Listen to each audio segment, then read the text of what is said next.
Is Tesla stock a good investment? Well, Elon Musk himself said last year that he recommends that anyone who doesn't believe that Tesla will solve vehicle autonomy should not hold Tesla stock. They should sell their Tesla stock. Today, we've got several data points to evaluate the likelihood Tesla will be able to solve autonomy, when it will be safer than a human, and whether there's evidence pointing to Robotaxi hitting the streets of Austin in June. For Tesla investors, this is the most important data point to follow. And today, we have our good friend Cern Basher here with us to show us his forecast. Cern Basher is a chartered financial analyst who's currently running his own investment advisory firm called BrilliantAdvice, providing wealth management services. Welcome back again to the show, Cern. Hi, Herbert. It's good to be here. Well, this is fun. Should you invest in Tesla stock or not? And Elon himself is saying, don't do it if you don't believe in autonomy. And so what you're going to do today is lots of data points to show whether or not we are on track for Tesla to solve autonomy, to be safer than a human. We're going to be evaluating all the evidence that you've got put together here. So first, let's listen in to Elon himself, what he said. And it would hurt Tesla slightly, but long-term probably actually helps Tesla. That would be my guess. But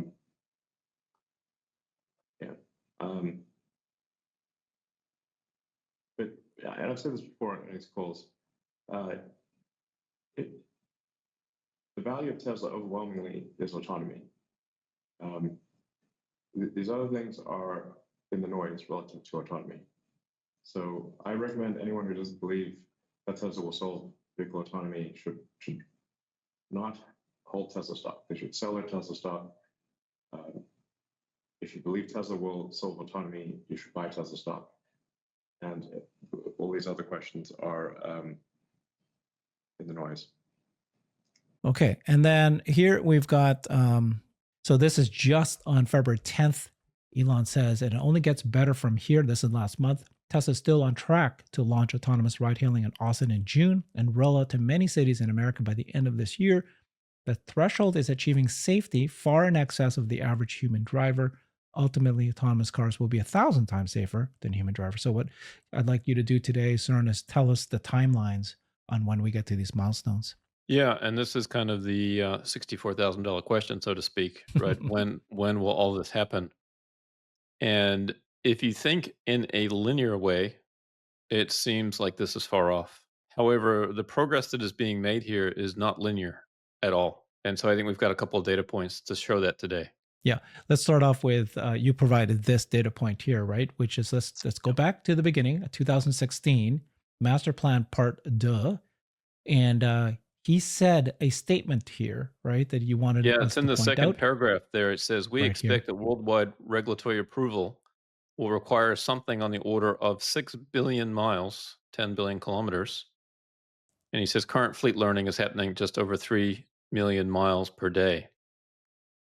Now, since then, this is 2016, this is quite a while ago, things have accelerated quite a bit. So Yeah. just last quarter, based on data from Tesla, the fleet did about 800 million FSD miles in the quarter.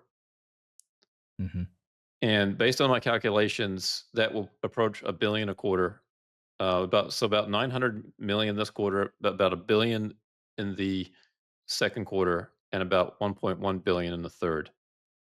So based on those calculations, it's highly likely that Tesla reaches the 6 billion milestone. If this in fact proves to be, what Elon predicted all those years ago, 9 years ago now, we're going to hit that by the end of September at the latest. Okay. So that's the Now, first analysis you did, right? 6 billion. yeah. You think we'll hit 6 billion miles by the end of September at the latest.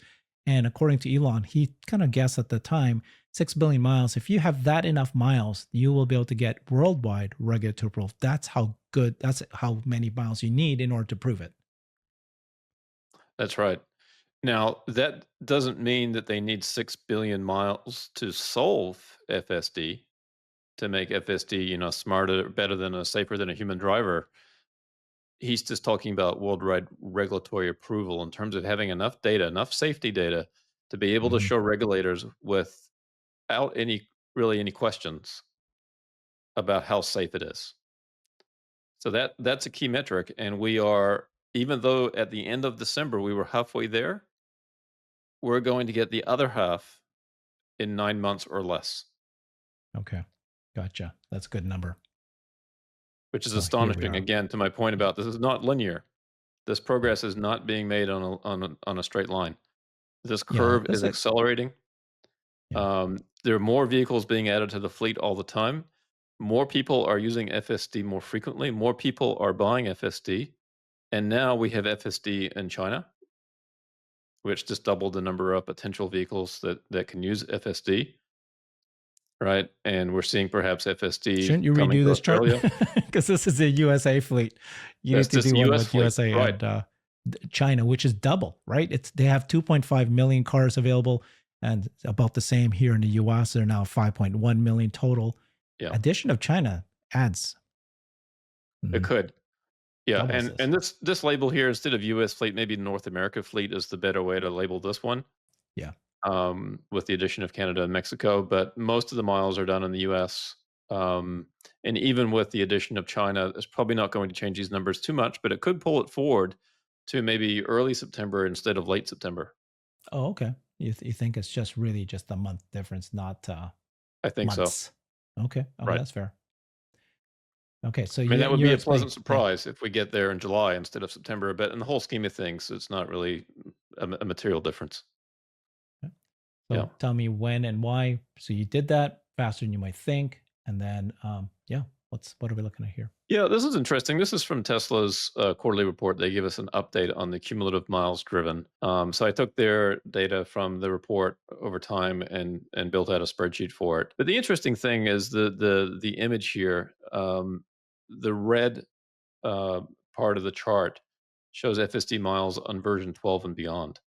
Mhm. And so prior to that, version 11 and before got you to about 1 billion miles. And since version 12 came out, and it was only in March or so of last year, so a year ago, we've added about 2 billion miles, cumulative miles. So in a year, we added about 2 billion.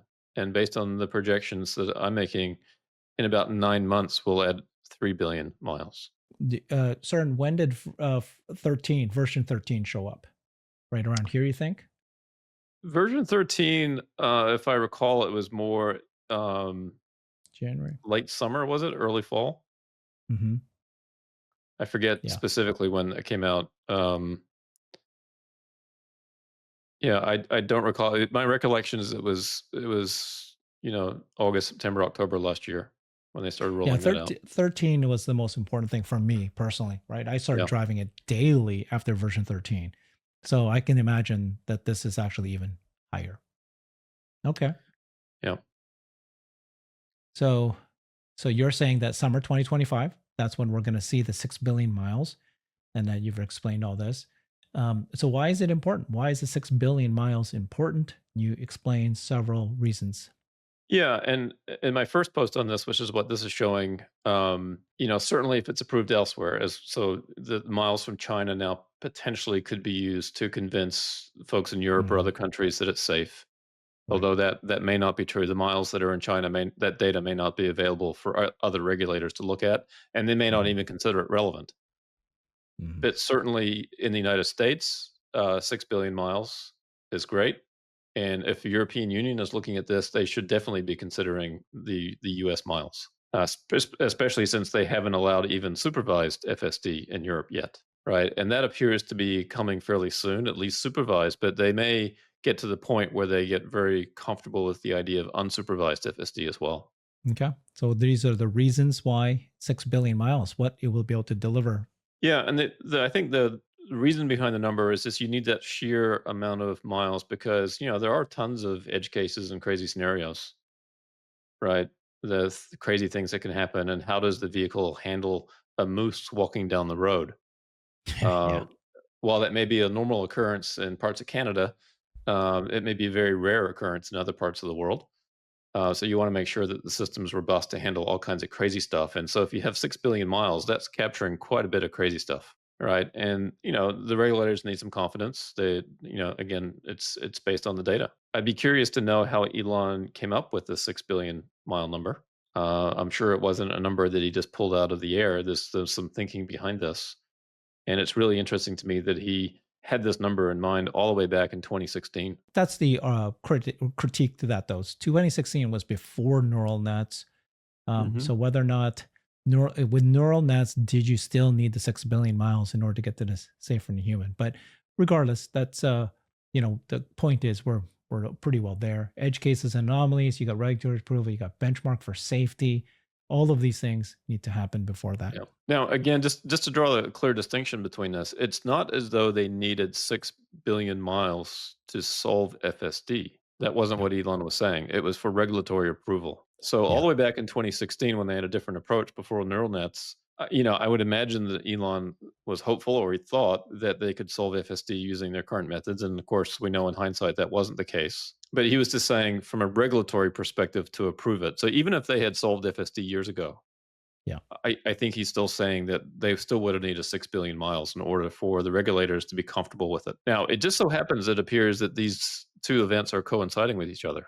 FSD may become safer than a human driver around the same time, or perhaps just before they reach the 6 billion mile milestone, which is kind of interesting. I think that's a very good point. So if it's statistically, or in order for regulatory to approve it, you need to have enough data points. In order to get the data points, you need the 6 billion in order to prove, like statistically, right? What's the chances of you killing somebody? What's the chance of you having an accident that is severe enough to hurt people? I guess there's these numbers and stats, and they'll figure this out. And it goes, well, if I had that enough data points, I can prove at that point. Yeah.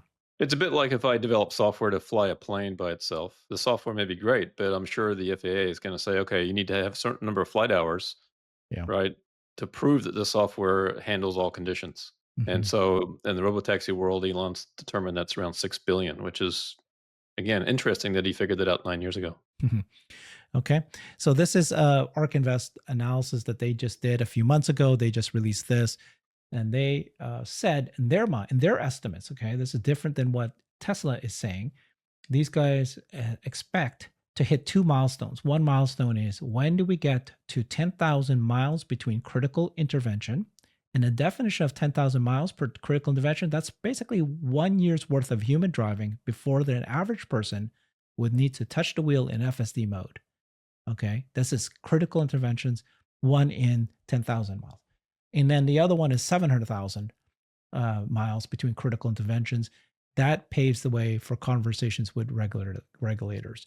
That will then outperform the national accident rate around 700,000 miles. Okay, so those are the 2 points. ARK Invest assumes, and I like this, and of course it is a simplistic approach, but I do like it, which is it's based on compute.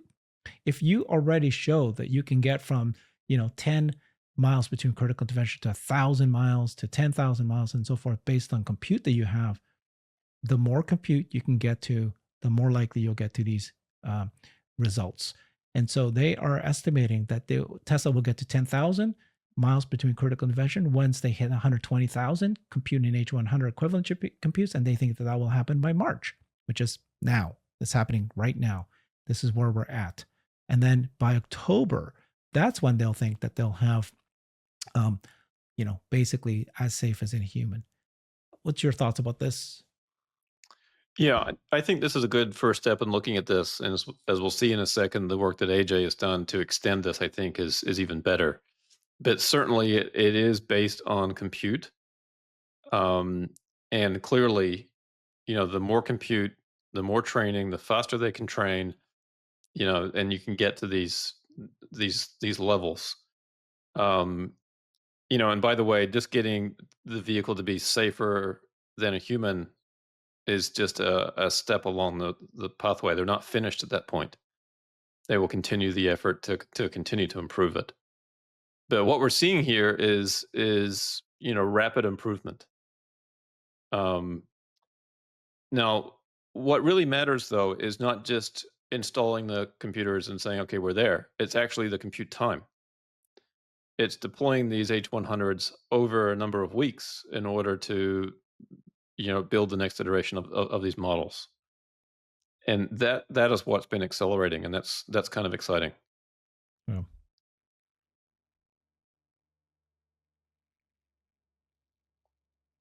Yeah.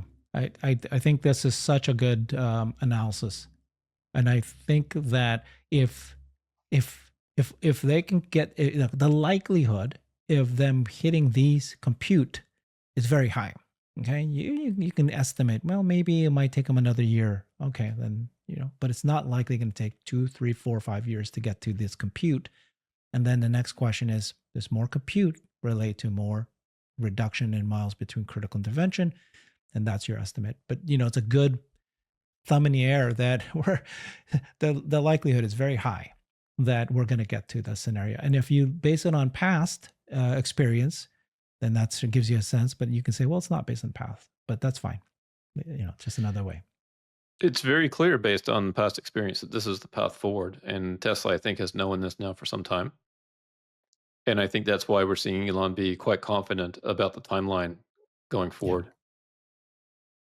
Yeah, agreed. All right, let's go. So this is AJ's. Tell us what we're looking at here. Yeah, so here he's showing a similar sort of chart that shows Tesla's AI training capacity ramp through the end of 2024. Right, and it shows existing capacity at the time this chart was made of about, looks like about 70,000 H100s, and then getting close to 90,000 by the end of the year. I'm not sure exactly when this was produced, but it looks like it's probably the end of third quarter last year in terms of when this chart was created. But what AJ is saying here, well, it's not just the number of machines. It's the compute time associated with that. How many weeks are they deployed? And how long does it take then to build the next version of the model? And so if we sort of flip through his post here, Herbert, he goes into some detail about that. So he says, later we found out that Tesla brought new compute online ahead of schedule.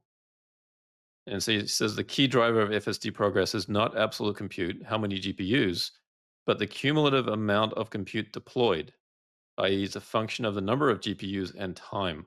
Yeah. Right. So for this reason, it's not the height of the curve, but the area under the curve that's the most correlated metric. Okay. So in terms of getting to FSD version 12, he says that, included a lot of trial and error. They had to deploy an all-time total of approximately 1.6 million weekly H100 equivalents of compute to build that model. Yep. Okay. And he's calling these weekly H100 equivalents WHE for short. Okay, so when you see that going forward, that's what that means. So then he says for the next big leap forward from V12 to 13.2, it took Tesla about a year in which they deployed an incremental 2.2 million weekly H100 equivalents. Okay, so about a year for that effort. And then now, since the launch of version 13.2 about 3 months ago, Tesla has deployed 0.8 million WHEs. And given Tesla's currently available 100,000 WHEs, it takes another 14 weeks only for Tesla to deploy as much compute on the upcoming FSD version, let's call it V14 for now, as the step Tesla change deployed on the step change from V12 to V13. 14 weeks puts us right into June, the months Tesla announced launch of the lower cost vehicle, and also aligns with the internal FSD target Elon disclosed last year of mid-2025. Yeah. So I thought this was a really nice insight from AJ in terms of it's not just the number of H100s, but that times the time period needed to build a new model. So here's his graph on that. All right, again, not linear. This is exponentials at work. So there was a good long time to deploy 1.6 million units of H100, right, to build V12. And then he needed a shorter period of time, more compute to get to V13. And now you've got more compute in place. It's going to be an even shorter period of time to get to V14 or whatever they're going to call it. Yeah. Yeah. Okay. Right. Brilliant. Yeah. It's obviously more compute is better and it's needed, but then it's more compute times with the time of being able to do it. And then you can shorten the time required to get the same kind of leaps that we've already had. That's right. Yeah. So we're truly starting to approach the sweet spot of some of this exponential curve as it relates to FSD. Yeah. Finally, we're getting there. Exponentials have a way of looking like they're doing nothing for a long time. And Mm, then when they kick in, it really kicks in. shocked. Yeah, you're Yeah. shocked how quickly things can change. Yeah. Yeah, so 13.2 to 14 is going to be a step change, but because you have more compute and you've got it takes less time to make that same step change, and then you'll be shocked how quickly it can all come together. I love it. This is good. Yeah, so this is Altimeter Capital. Yeah, this is Frida Duan's post, and I thought this was a nice visual. If we benchmark, human driver there on the right in gray, Okay, human driver. and Okay. again, the non-linearity of this becomes very clear. So you look Mhm, at January, if you go to the far left side now, January 2024 V12.1, mhm. right? You compare that to a human driver, and you say, "Oh my gosh, they're so far away." Yeah, Okay, and then you get to Q1 2024, and it's improving, and then it makes a 10x leap to Q2 that's just last year, by the 2024. way. That's just last year. Yeah, right. And look at this, the bar versus the gray bar again. It's tiny. It's like, oh, it's going to take them years to solve FSD. Years. Decades. Okay. And then, they keep iterating, and then by Q2 and Q3 version 12.5, and then version 13 Q4. I guess we were talking earlier Mhm, about when did 13 come out. It looks like Q4 according to this. mhm. That's what you said. Yeah. Um, and suddenly now the blue bar is not looking that small. The Mhm, difference between where FSD is and a human driver on average mhm. is looking reachable now. And she's saying then the next one, the V14 or whatever they're going to call it, that could easily get us above the safety of an average human driver. Now, some people may argue, well, that's not enough. Okay, so let's wait for one more iteration, and it's going to blow away basically every driver at that point. V15, if V14 is not enough. So in a period of 1 year, 12 months, from January 2024 to the end of 2024, you had an 1,000 times improvement. That's the Yeah. point. The rate of improvement is what you're looking at. If you could get that, now some you might argue and say, well, you're not going to get another 1,000 times improvement. In fact, you could, and in fact, you can get it even sooner. Yeah, that's right. Because why? Because compute and time under compute is improving as well.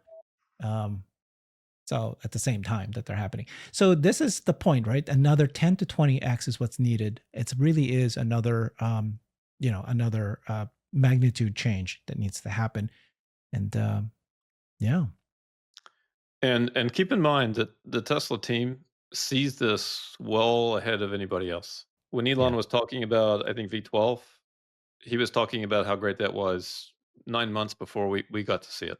These guys know what's coming down the pipeline. They see it, right? And I'm sensing a lot of confidence now from the team on this. Now again, there could be delays for all kinds of different reasons, but the fact remains that this exponential is kicking in a major way, and full self-driving probably is just around the corner in terms of safer than a human unsupervised. It's not 5 years out. It may even be this year. yeah. Yeah. So for them to say that we're going to launch in June, robotaxi service in Austin, and then him saying multiple cities and so forth. June is March, and we're in March, April, May, June. We're in 2.5 months away. They're already using that system that they're going to be launching. So for him to say we Yeah. are still on track, he said that like last month, then they're already using the system. And now it could be delayed for like the app. It could be delayed, maybe the regulation, maybe something about just this is a whole new program you're launching. You're launching Mhm. a whole new product you've never done before. Robotaxi, ride hailing, using the app, payments. That could all kind of maybe delay. But on the other side, you could also do a robotaxi in June that's very limited. They didn't say exactly what it is yet. We don't know what it is. It could be like, okay, for these 10 blocks, we'll do it. Maybe the car won't drive past more than 35 miles an hour. I mean, there's ways that you can really uh, launch it without it actually being, like a dip toe when he says that. What does that mean? Mhm. So so I'm very confident at this point. It's launching in June, barring these things we just said. But what's your you had several evidence that you pointed out that you thought that these are the evidence that says that yes, robotaxi is going to hit the streets in Austin in June. Yeah, in terms of specific evidence, I'm not sure. Other than what we shared today, I'm not sure what you're referring to. Okay. Yeah. All right. Yeah, no, I Yeah. think these are the items in terms of the progress of FSD in development, the where they need to be in terms of getting regulatory approval, worldwide, and that remains to be seen whether 6 billion is the magic number or not. But if it's not, we get to 8 and 10 billion pretty quickly. So whatever the magic number ends up being, we're going to get there pretty fast.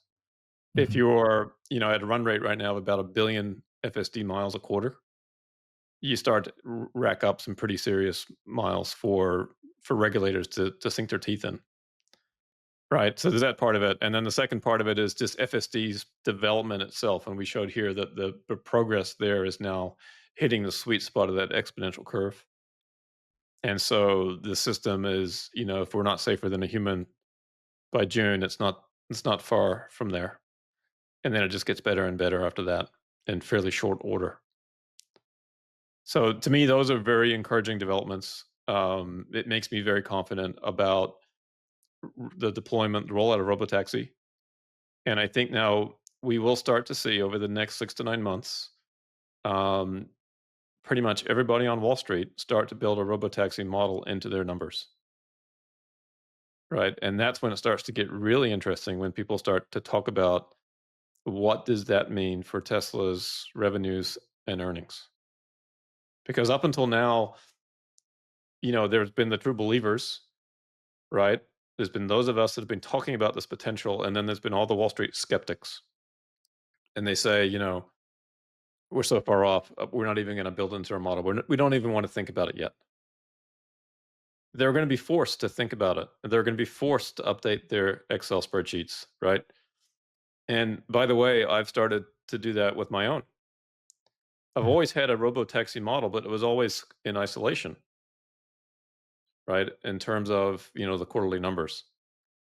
Now I'm bringing it all together and building one unified model. And next week, Yeah. I'd like to discuss that with you in terms of how that looks, because Elon mentioned on the conference call that it was going to be an epic 2026, a ridiculous 27 and 28. What does that mean?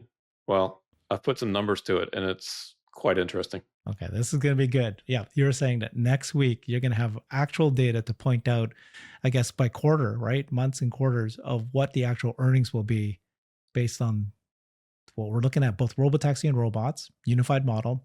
And then we're going to actually know, like, for those investors who say it's all promises. Okay, well, then let's break it down. When does it actually show up in the books? And then that's, at that point, it's hard for any investor to disagree, or, it'll be more evidence at that point. Yeah. There's a period of time when you could push it back and say, okay, I'm going to continue to ignore it. Yes. There's clearly going to be a period of time where you can't ignore it because the revenue now is being earned, even if it's a small amount. And then it becomes a question of ramp. And the question of ramp is the issue for every single company. It's the question for NVIDIA is how fast could they have ramped? That was the issue that NVIDIA has been facing over the last couple of years. There was no question about the opportunity. It was a question of how quickly they could scale. They've satisfied those answers quite nicely. Tesla's going to have the same opportunity, but we're going to move from a world where every Wall Street analyst could just wave their hand and ignore Robotaxi and say that's in the future. We're crossing that bridge where they can no longer do that anymore. When I look at the risk, the probability that Robotaxi is going to be shown in August and in June, I think it's very low. And the reason is I think that there's a disconnect between people who say, okay, in order for Robotaxi to succeed, you need to have, don't you know, you need to have 9 nines after the 99, like meaning it is so good that you don't have, it can handle any scenario, every scenario, and won't have any disengagement, critical disengagements at all in order to be, it's got to be like, whatever, 20 times safer than human for this to roll out. That's not true at all. You could take today's version 13.2, have a very specific grid city saying, okay, in these, 20 blocks of Seattle or 20 blocks of Austin, this car will be able to succeed without any interventions. It can do that now. It is doing it today. It's the reasons why we're seeing so much critical interventions. It's not critical interventions. These are interventions that happen at the end of a ride when I want to take over to find a parking. It's scenarios like it's it's no longer, knock on wood, but it's no longer doing these wild, I'm going to turn right for no reason at all and kill somebody. Doesn't do that anymore. So that's what, how do you think Waymo succeeds? Waymo's able to do that because they're able to drive through these grid cities without having as many issues with the lights and with any kind of weird behavior. There's all kinds of things too that they can do to sort of mitigate some of the risks. One is speed level. Yeah. Right. You can limit the speed, and that helps a lot in terms of, accidents that cause death. Lower speed accidents are much less likely to cause death. So that's one thing. They could avoid certain higher speed roads, for example, if necessary to do that. Now, I think that may make for, not a great customer experience if you take a robotaxi in Austin. That is what Waymo's doing. If you Yeah. compare how Waymo versus FSD gets there 20 minutes faster Yeah. in certain examples. Well, why? Because Waymo took slower, they drove, more safely. And you can set FSD to different settings, right? You can That's do right. hurry mode, standard mode, or chill mode. If you set it to chill mode, it won't do as many moves. It'll take you longer to get there, but you're in chill mode and you're safer.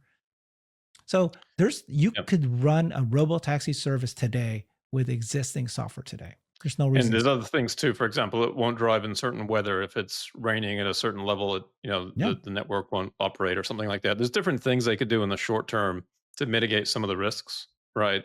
And again, from a user experience, may not be ideal, but that would be short term things until the FSD became better and better, which again is on a pretty rapid curve at this point. Yeah, that's my point is that when Tesla talks about solving for robotaxi, they're talking about any point A to any Mhm. point B. I'm talking like in the mountain roads and the farm and any city in the US from any scenario, right? The rain, pouring rain, lightning, fog. That's what we're comparing these critical interventions against a Waymo. Mhm. So if they limit it to very specific geofenced areas, yeah, it's already there. And so Yeah. to me, the evidence for robotaxi is not just that they launched it. It's got to be like huge numbers, like 1,000, not just hundreds. Then that shows Yeah. you, boy, it's done. And that's where we get into the question of ramp, and we'll tackle that next week. It's possible that yes, okay, they roll it out, and it's possible that it's geofenced in some way or speed restricted in some way or whatever it is. But then very quickly, FSD is going to catch up, and the system will become capable of handling all road Anything. conditions, all speeds, everything, Yeah. all the time. And then from Unsupervised. there, they can ramp, as Elon's talked about, just basically flipping a switch and turning on the whole fleet. Which is next year. At that Mhm. point, right.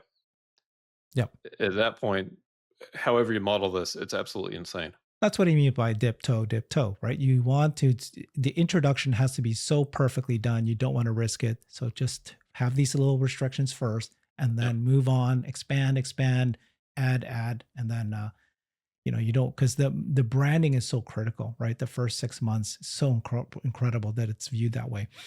Supervised FSD is amazing. Obviously, it doesn't matter where you put it. China, Puerto Rico, Mexico, US, Canada, doesn't matter. Any condition, any location, it's working really well when you've got a human. Just be careful. That's the other thing they can do, by the way. There's nothing stopping them from having a supervised FSD, but having remote drivers. You can do one-to-one. So let's say you have 1,000 cars in Austin, and you do one-to-one. There's a driver in a remote watching carefully. So even though you walk into the car and there's no one there, that's what Waymo's doing. You got somebody carefully you know what I mean? If you got a supervised driver right now with me driving in China or me driving here, you can have exact same person, but sitting in a conference room somewhere with the steering wheel there, doing one-to-one. Yeah, I think it's likely that Tesla will have some of that. I highly have to. doubt that they'll Mhm. ever go to the situation where it's one person for one vehicle or even one person for 5 vehicles. I think in order for this to really work, it needs to be FSD only, at scale. But of course, you're always going to need some human backup situation to Yeah, I'm talking deal about the with the first month, inevitable. Yeah, the first several months, and then move on to unsupervised FSD, which yeah, that's what the data point you shared today. It's like we're going to get to unsupervised FSD faster than people realize. that's right. And here's why. Yep. So with the only missing data point we haven't had yet is the compute, the growth of compute, because we got that last year. We didn't get that chart this year. Any thinking on your part why we haven't seen from Tesla yet their goals for compute this year? Yeah, no, that's a good question.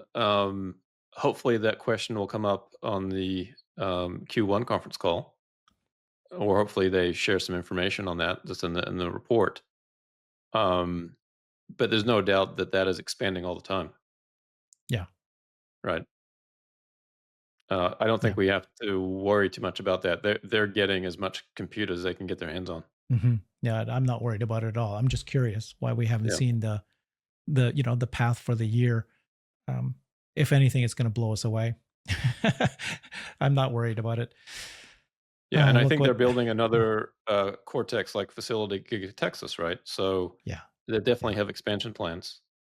Yeah. I think they're going to be on this more compute is better trend for a long time to come. Yeah. Joe There Tekmar is- has discovered an area in Giga Texas that he's Yeah. now saying is very likely could be the expansion of Cortex. Yeah.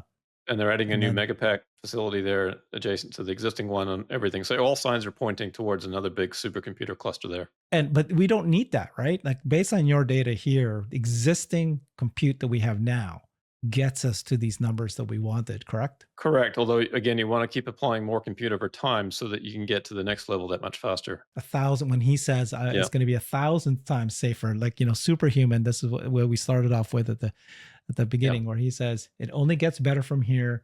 Tesla's still on track to launch autonomous ride hailing in Austin in June and roll out to many cities in America by the end of this year. I really, that is pretty aggressive. You think that you would just do Austin in like 6 months, but no, it's Austin and California, and then actually many cities. The threshold is achieving safety far in excess of the average human driver, not just hitting, safe as a human. And ultimately, it's going to be 1,000 times safer than human-driven cars. I mean, it's more. Once you get more compute like this, it's going to be superhuman. Yeah. Now he says 1,000%, which is Mhm. just 9 times safer than Mhm. human. It'll go beyond that. It needs to go beyond that because at scale, once you get to 50, 60 million vehicles, you still have a ton of accidents you'll have to deal with. And so you want to keep driving that down.